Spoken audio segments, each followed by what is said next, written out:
ये एक सच्ची एविएशन थ्रिलर कहानी। तो कहानी शुरू होती है, रात का समय था। वह जून 2009। समुद्र के ऊपर हजारों फीट की ऊंचाई पर एक विमान शांत आसमान को चीरता हुआ आगे बढ़ रहा था। यह कोई आम उड़ान नहीं थी। यह थी एयर फ्रांस की फ्लाइट 447 रियो डी जेनेरियो से पेरिस जा रही। इस फ्लाइट में 228 लोग सवार थे। हर किसी के अपने सपने थे, अपनी मंजिल थी, लेकिन उन्हें नहीं पता था कि यह सफ़र उनकी ज़िंदगी का आखिरी सफ़र बनने वाला है।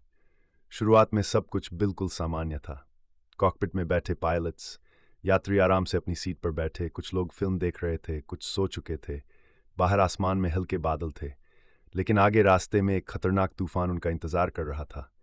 तो विमान पहुंचता है अटलांटिक महासागर के ऊपर। जैसे जैसे विमान अटलांटिक महासागर के ऊपर आगे बढ़ा, मौसम अचानक बदलने लगा।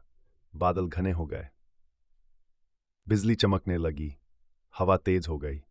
पायलट्स ने सोचा, यह सामान्य तूफान है, हम इसे पार कर लेंगे। लेकिन यहीं से कहानी ने खतरनाक मोड़ लिया। अचानक विमान के सबसे महत्वपूर्ण सेंसर, पिटोट ट्यूब जो विमान की स्पीड मापते हैं, वे बर्फ से जम गए। अब कॉकपिट में दिख रही स्पीड सही नहीं थी, और फिर ऑटो पायलट बंद हो गया। ये किसी भी पायलट के लिए खतरनाक और दिल दहला देने वाला क्षण होता है। ये चेतावनी सुनते ही कॉकपिट में सन्नाटा छा गया। अब विमान पूरी तरह पायलट्स के हाथ में था, लेकिन समस्या ये थी कि उन्हें पता ही नहीं था कि असली स्पीड क्या है। एक पायलट ने घबराकर विमान को ऊपर खींचना शुरू कर दिया। उसे लगा शायद हम नीचे गिर रहे हैं, लेकिन हकीकत इसके उलट थी। विमान धीरे धीरे एक खतरनाक स्थिति में पहुंच गया, जिसे कहते हैं स्टॉल, यानी विमान के पंख हवा में लिफ्ट नहीं बना पा रहे थे। अब विमान उड़ नहीं रहा था, वह सिर्फ गिर रहा था। लेकिन सबसे डरावनी बात यह थी कि पायलट्स को यह समझ ही नहीं आ रहा था कि विमान के पंख हवा में लिफ्ट नहीं बना पा रहे हैं। कॉकपिट में अलार्म बज रहा था। स्टॉल स्टॉल, पायलट्स एक दूसरे से पूछ रहे थे, क्या हो रहा है? तुम क्या कर रहे हो? हम ऊपर क्यों जा रहे हैं? लेकिन कोई सही जवाब नहीं था।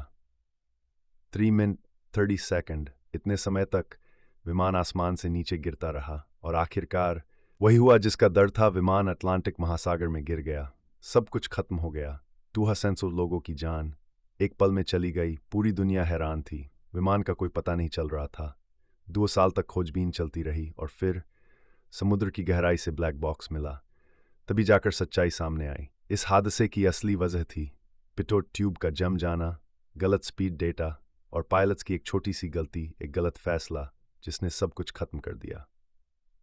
इस कहानी में कोई आतंकवादी नहीं था, कोई बम नहीं था, बस एक तकनीकी खराबी और इंसानी भ्रम। और यही चीज़ इसे और भी डरावना बना देती है।